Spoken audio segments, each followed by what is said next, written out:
Hi students, addition class में आपका स्वागत है। तो मैं आशा करता हूँ सभी अच्छे होंगे।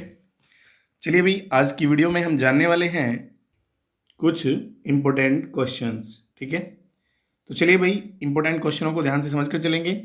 मैं यहाँ पर बता के चलूँगा किस तरह से क्वेश्चन पूछा जाता है और आपको तैयारी कैसे करनी है। ठीक है, चलिए। तो पहला क्वेश्चन हमारा क्या है यहाँ पर, परमाणु कक्षकों के संकरण से आप क्या समझते हैं? sp, ठीक है, sp2 sp3 संकरण का वर्णन कीजिए। तो यहाँ पर इस तरह का क्वेश्चन मैंने बताया है, ऐसे भी आपके एग्जाम में क्वेश्चन पूछा जा सकता है। लेकिन कभी कभी वो क्या करता है, आपको कुछ टॉपिक दे देता है लाइक दिस, जैसे कि कुछ यौगिक दे देगा, और यौगिक में लाइक दिस जैसे कि अमोनिया दे दिया NH3, और इसमें क्या पूछेगा आपसे, संकरण पूछेगा। या फिर जल दे दिया है H2O, इसमें संकरण पूछ सकता है। ठीक है, तो इस प्रकार से क्वेश्चन संकरण पे पूछा जा सकता है। तो मैंने दोनों तरफ से आपको बताया कैसे क्वेश्चन पूछा जाएगा। चलते हैं आगे, नेक्स्ट। अगला क्वेश्चन कहता है, क्या भैया कारण दीजिए। इंपॉर्टेंट क्वेश्चन है, ध्यान देना। यहाँ पर क्या कह रहा है क्वेश्चन में, ये कह रहा है LiCl एवं NaCl में कौन सा अधिक सहसंयोजी है। ठीक है बेटा, तो कॉमन बात, ये बात ध्यान रखेंगे कि यहाँ पर जो हमारा LiCl एवं NaCl का जो क्वेश्चन है, ये फजांस रूल से है। किससे है भैया? फजांस रूल से है। और इससे रिलेटेड क्वेश्चन और भी बन जाते हैं, तो उन्हें कवर कर लेंगे आप लोग लाइक दिस। जहाँ यहाँ की अगर मैं बात करूँ, यहाँ पर तो हमें कॉमन दिख रहा है, ऋणायन सब में क्या है, सेम आकार का है। ठीक है, लेकिन यहाँ पर धनायन के आकार क्या है, अलग अलग हैं। कभी कभी क्या करता है, वो धनायन के आकार सेम दे देता है और ऋणायन के आकार क्या पूछ लेता है, अलग अलग पूछ लेता है। जैसे लाइक दिस वो पूछ लेता है किसमें भैया, NaF और NaI में पूछ लेता है। ठीक है, कौन अधिक सहसंयोजी होगा।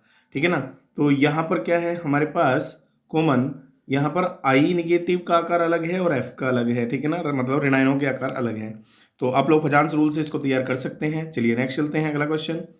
धनायन का आकार अपने सामान्य परमाणु से छोटा होता है। बिल्कुल कॉमन, यहाँ पर तुलना करा रहा है वो किसकी भैया, Na और Na पॉजिटिव की। किसकी करा रहा है भैया, Na और Na पॉजिटिव की।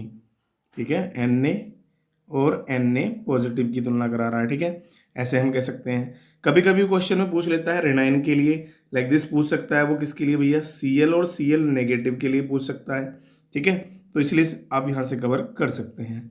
अगला क्वेश्चन क्या कहता है भैया, निम्न पर टिप्पणी करो। ठीक है, अब टिप्पणी में कौन कौन से क्वेश्चन है हमारा, पहला क्या है, हाइजेन वर्ग का अनिश्चितता सिद्धांत, यूनिट नंबर 2 से है। इंपॉर्टेंट क्वेश्चन है, ठीक है ना, अक्सर एग्जाम में इसको पूछा ही जाता है। उसके बाद अगला कह रहा है आधुनिक आवर्त नियम क्या है। अगला क्वेश्चन क्या है भैया, आधुनिक आवर्त नियम। तो कभी कभी यहाँ पर क्या होता है, आधुनिक आवर्त नियम पर क्वेश्चन कैसे पूछ लेता है, आधुनिक आवर्त नियम और मूल आवर्त नियम में क्या अंतर है। ठीक है ना, इस तरह से क्वेश्चन पूछ लेता है। आगे चलते हैं, नेक्स्ट। अगली टिप्पणी है हमारी, दिग्ध्रुव आघूर्ण।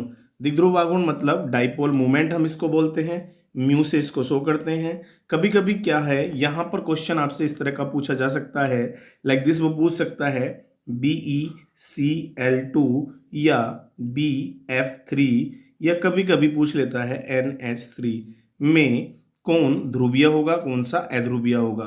तो ये डाइपोल मूवमेंट से रिलेटेड क्वेश्चन है, इसको भी आप लोग तैयार करेंगे। इस तरह से भी क्वेश्चन पूछा जा सकता है। अगला क्वेश्चन कहता है आबंध एंथैल्पी या आबंध कोण।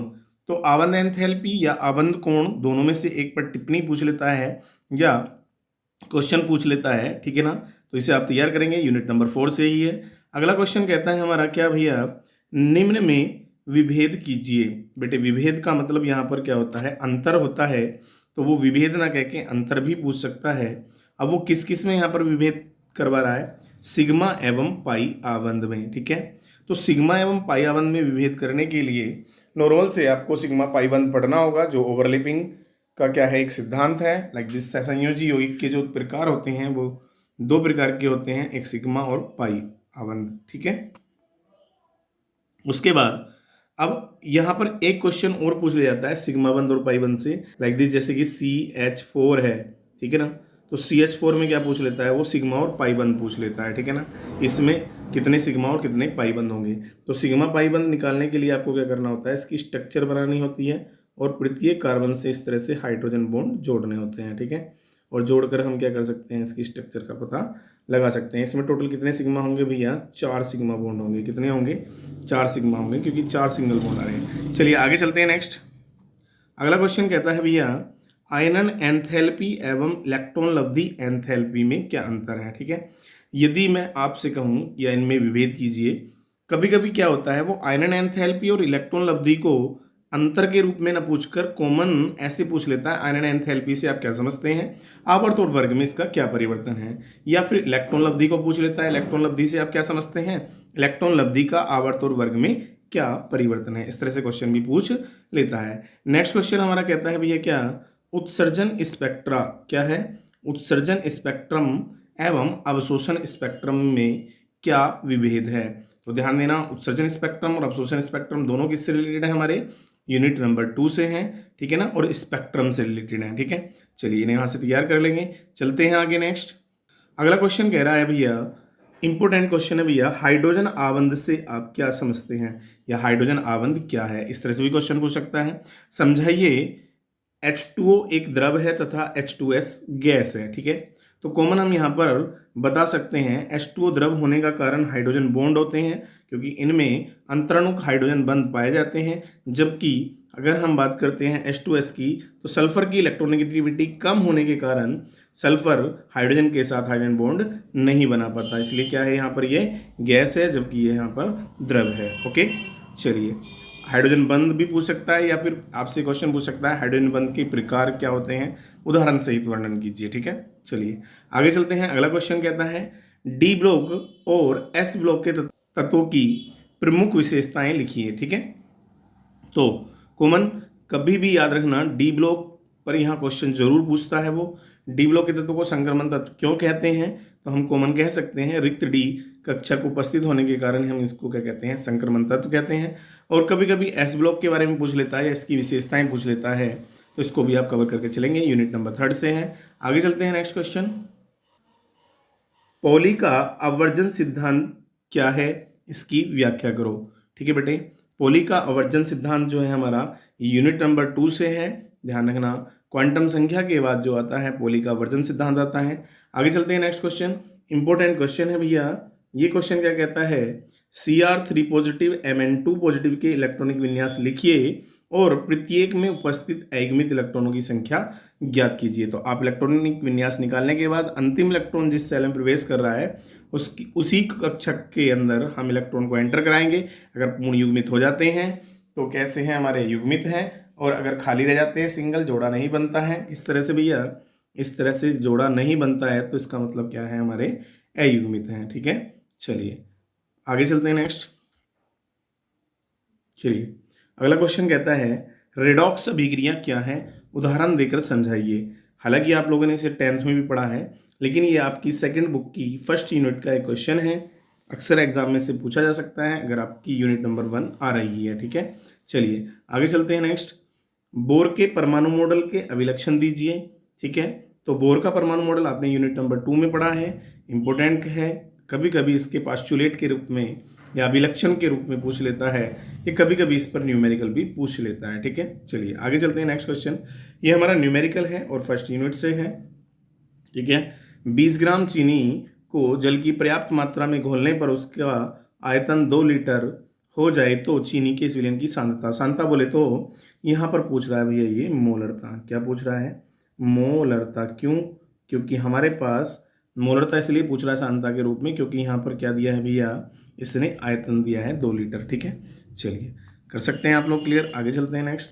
चलिए अगला क्वेश्चन कहता है, मोल की अवधारणा पर एक संक्षिप्त टिप्पणी कीजिए, ठीक है ना। तो मोल की अवधारणा पर एक संक्षिप्त टिप्पणी लिखिए, ठीक है ना। तो इसे आप लोग यहाँ से कवर करेंगे। मोल संकल्पना कहाँ से है भैया, यूनिट नंबर 1 से है। और मोल संकल्पना पे और भी क्वेश्चन पूछा जा सकता है, जैसे आपसे पूछ सकता है क्या भैया, 2 ग्राम किसमें, 2 ग्राम Na में परमाणुओं की संख्या मतलब नंबर ऑफ एटम कितना होगा, इस तरह का क्वेश्चन भी पूछ सकता है। वो नंबर ऑफ एटम के बारे में पूछ सकता है, परमाणुओं की संख्या के बारे में पूछ सकता है, या अणुओं की संख्या के बारे में पूछ सकता है, ठीक है ना। तो हमें पता है कि हम ऐसे क्वेश्चन को सोल्व करने के लिए पहले द्रव्यमान से हम मोल बनाते हैं और मोल में किसकी गुना कर देते हैं भैया, अवोगाद्रो संख्या की गुना कर देते हैं, ठीक है। चलिए अगला क्वेश्चन कहता है क्या भाई, निम्न की लुईस संरचना दीजिए एवं प्रत्येक परमाणु पर क्या ज्ञात करने के लिए कह रहा है भैया, फॉर्मल आवेश ज्ञात करने के लिए कह रहा है। बिल्कुल इंपॉर्टेंट क्वेश्चन है, लुईस संरचना जरूर पूछी जाएगी आपसे पेपर में, ठीक है। और फॉर्मल आवेश भी निकालने के लिए पूछ सकता है। क्या होता है, HNO3 होता है, CO2, N2, ठीक है ना। ऐसे और भी एग्जाम्पल बहुत सारे हैं, आप लोग प्रैक्टिस में ला सकते हैं।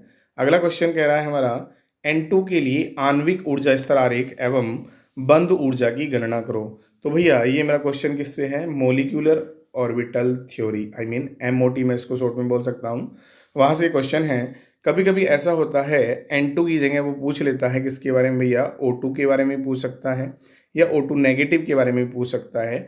बहुत आसान सवाल है, प्रैक्टिस करेंगे तो बिल्कुल क्लियर हो जाएगा। चलिए आगे चलते हैं नेक्स्ट। चलिए अगला क्वेश्चन क्या है, प्लांक के क्वांटम सिद्धांत की व्याख्या करो, यूनिट नंबर 2 से है, ठीक है। तो अच्छा क्वेश्चन है, इसे भी कवर करेंगे। नेक्स्ट क्वेश्चन कहता है, निम्नलिखित यौगिकों में या निम्न यौगिकों में तत्वों की ऑक्सीजन संख्या ज्ञात करो। इंपॉर्टेंट क्वेश्चन भैया, कि MnO4 में Mn की ऑक्सीजन संख्या ज्ञात करने के लिए कह रहा है, H2SO4 में S की ऑक्सीजन संख्या ज्ञात करने को कह रहा है। ये भी सेकंड केमिस्ट्री की फर्स्ट यूनिट से आपका क्वेश्चन है, अगर आपने इसको प्रैक्टिस किया है तो अच्छे से कवर हो जाएगा। चलते हैं आगे। चलिए भाई ये लॉन्ग क्वेश्चन भी है एक तरह से, कभी कभी इसमें शॉर्ट क्वेश्चन भी पूछ लेता है। परमाणु त्रिज्या से आप क्या समझते हैं, आवर्त एवं वर्ग में इसका परिवर्तन क्या है, या इसके परिवर्तन की व्याख्या करो। MOT से आप क्या समझते हैं, इसकी व्याख्या कीजिए। MOT बोले तो मोलिकुलर ऑर्बिटल थ्योरी, आणविक कक्षक सिद्धांत है, ठीक है ना। तो इस तरह से क्वेश्चन आपसे पूछा जा सकता है। अगला क्वेश्चन हमारा क्या है भैया, हाइड्रोजन परमाणु में n बराबर 5 अवस्था से n बराबर 2 अवस्था वाले संक्रमण के दौरान उत्सर्जित फोटोन की आवर्ती व तरंग दैर्घ्य क्या होगी, ठीक है। ये क्वेश्चन भी हमारा किससे रिलेटेड है भैया, हाइड्रोजन स्पेक्ट्रम से है। तो हाइड्रोजन स्पेक्ट्रम इंपॉर्टेंट टॉपिक है, क्योंकि इससे फिजिक्स में भी क्वेश्चन बनता है इंटर क्लास में, तो आप लोग कवर करेंगे। नेक्स्ट क्वेश्चन कहता है, आयन इलेक्ट्रॉन विधि द्वारा निम्नलिखित रेडॉक्स अभिक्रिया को संतुलित कीजिए, ठीक है ना। तो रेडॉक्स अभिक्रिया को संतुलित करने के लिए जो आयन इलेक्ट्रॉन विधि है, इसके द्वारा हम लोग कर सकते हैं। ये भी यूनिट नंबर 1 से है, सेकेंड केमिस्ट्री की, ठीक है। चलिए आगे चलते हैं नेक्स्ट।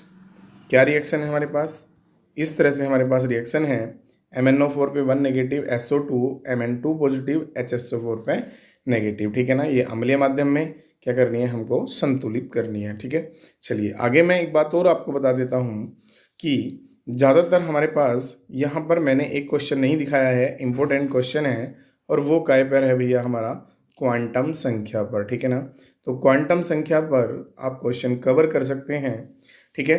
तो मैंने पिछली वीडियो भी एक डाल रखी है, त्रैमासिक की इंपॉर्टेंट क्वेश्चनों की वीडियो है, ठीक है। वहाँ से उस वीडियो को भी देख लेंगे, क्योंकि उसके अंदर भी इंपॉर्टेंट क्वेश्चन ही है, वहाँ से भी क्वेश्चन आपको एग्जाम में देखने के लिए मिलेंगे, ठीक है। और यहाँ से भी आपको क्वेश्चन एग्जाम में देखने के लिए मिलेंगे, ठीक है भाई।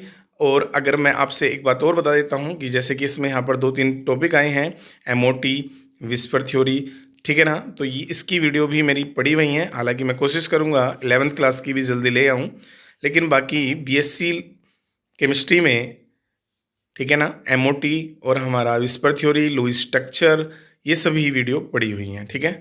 चलिए मिलते हैं फिर नेक्स्ट वीडियो में, आज के लिए इतना ही, धन्यवाद।